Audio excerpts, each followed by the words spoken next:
है महाराज, पितृपक्ष के पहले दिन किया जाने वाला ये छोटा सा कार्य, ये छोटा सा उपाय घर का कोई भी एक व्यक्ति करे, लेकिन अवश्य करे। मात्र 11 चावल के दाने, एक तुलसी की लकड़ी का दीपक और छत पर एक कटोरी खीर।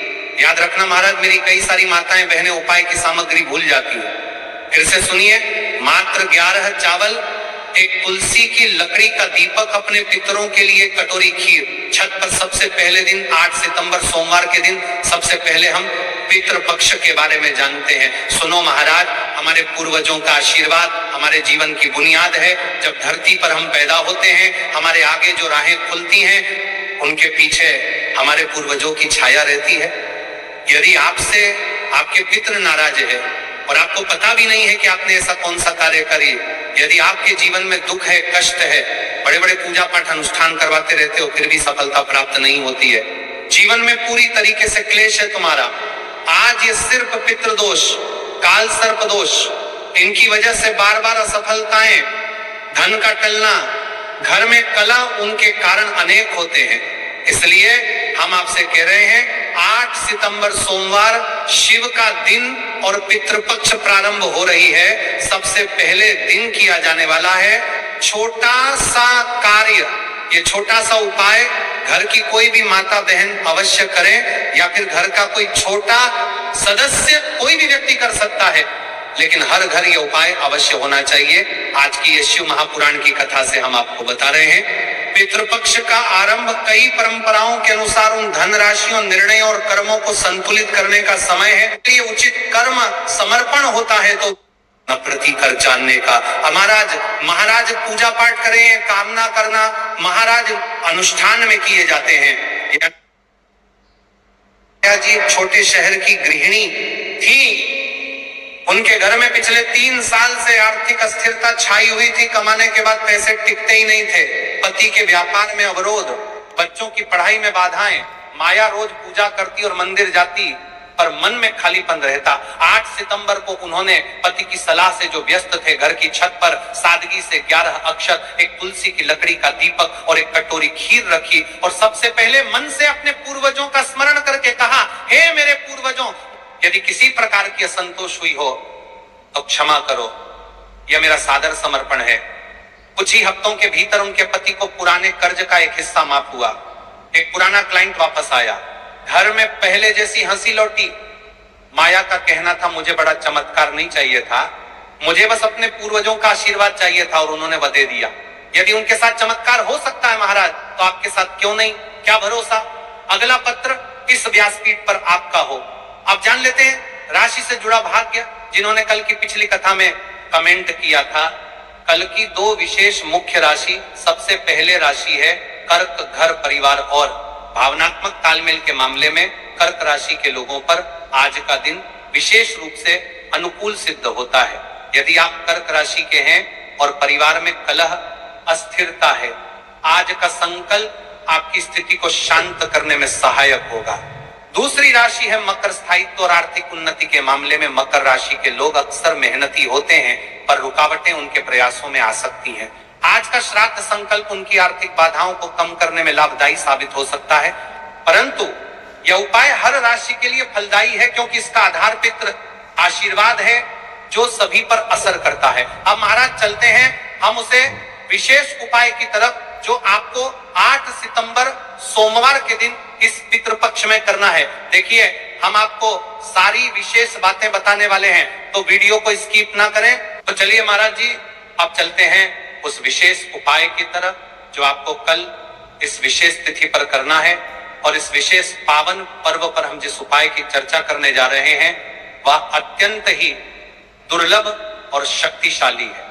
यह उपाय न केवल भक्त की मनोकामनाओं को पूर्ण करता है, बल्कि उसके जीवन के समस्त कष्टों का निवारण भी करता है। उपाय की सामग्री देखिए, महाराज मात्र तुलसी की लकड़ी से बना दीपक, 11 चावल के दाने और 1 चुटकी हल्दी।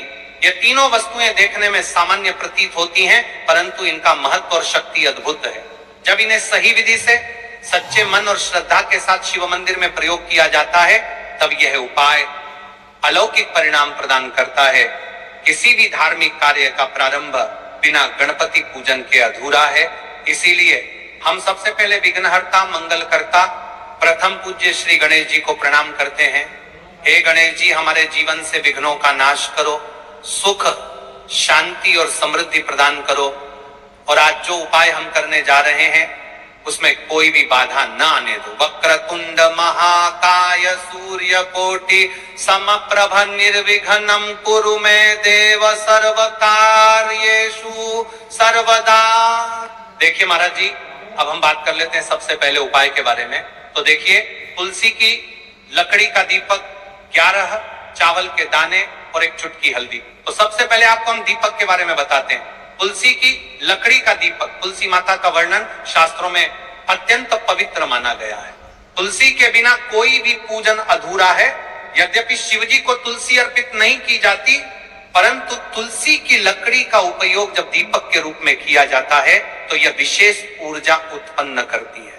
यह दीपक भक्त की मनोकामना पूरी करने में सहायक होता है। अब देखिए महाराज जी, 11 चावल के दाने का महत्व जानिए। चावल शुद्धता और समर्पण का प्रतीक है। हर दाना अखंडता और पूर्णता का द्योतक है। 11 अंक स्वयं में शक्तिशाली है। यह एकता और आध्यात्मिक जागृति का प्रतिनिधित्व करता है। जब 11 चावल शिवलिंग पर अर्पित किए जाते हैं तो यह 11 इंद्रियों का नियंत्रण और शुद्धिकरण करता है। मात्र एक चुटकी हल्दी, हल्दी मां भगवती का प्रिय है और यह सौभाग्य, आयुर्वेद और पवित्रता का प्रतीक है। शास्त्रों में कहा गया है कि जहां हल्दी का प्रयोग होता है वहां मां लक्ष्मी का वास होता है। इसलिए जब इस हल्दी प्रयोग शिव मंदिर में किया जाता है तो यह शिव शक्ति और लक्ष्मी दोनों की कृपा प्रदान करता है। पितृपक्ष है। अब कई सारे लोग प्रश्न करेंगे कि महाराज जी, ना ही शिव जी को तुलसी समर्पित कर सकते हैं और ना ही इस उपाय को किया जाता है। तो देखिए, इस उपाय को आपको शिव मंदिर की चौखट पर करना है। यह जो दीपक हम प्रज्वलित करेंगे ये शिव मंदिर की चौखट पर करेंगे।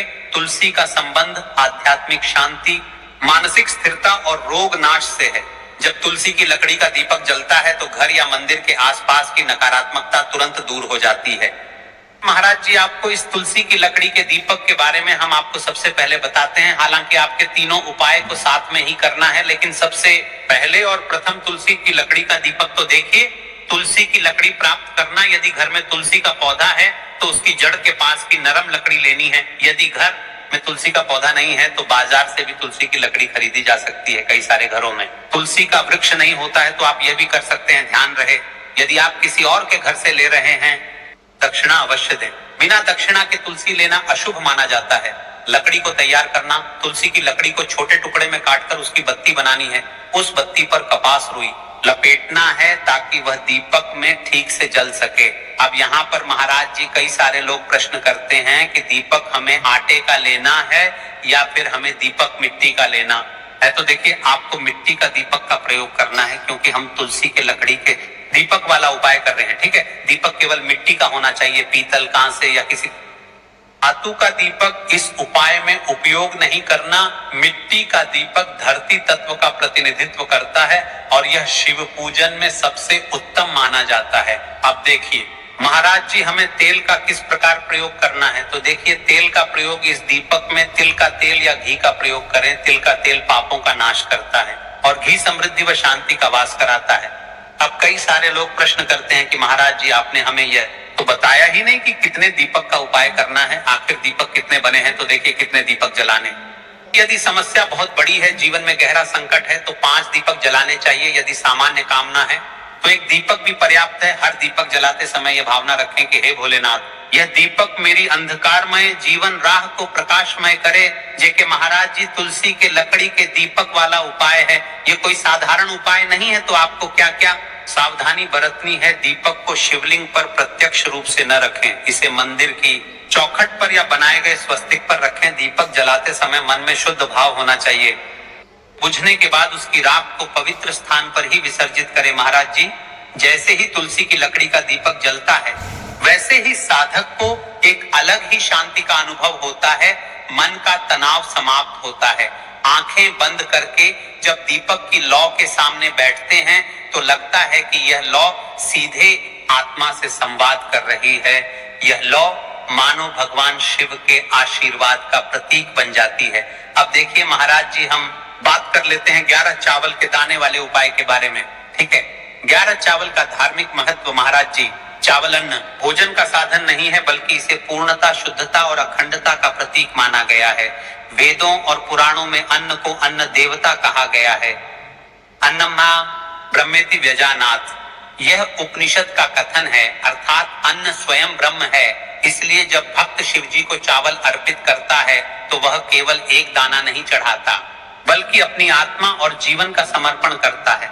अब सबसे महत्वपूर्ण प्रश्न उठता है कि 11 चावल ही क्यों? शास्त्रों में कहा गया है कि मनुष्य के शरीर में 11 इंद्रियां होती हैं। जब भक्त 11 चावल के दाने शिव जी को अर्पित करता है, अपनी 11 इंद्रियों को भगवान को समर्पित करता है, यह समर्पण साधक के भीतर शुद्धि और संयम लाता है। अब देखिए महाराज जी, चावला के दाने कहां से लेने हैं, कैसे लेने हैं, इस बात पर चर्चा कर लेते हैं, क्योंकि कई सारे लोगों को मन में यह भी प्रश्न रहता है, घर में रखे चावल का प्रयोग किया जा सकता है, चाहो तो दुकान से भी ले सकते हो। ध्यान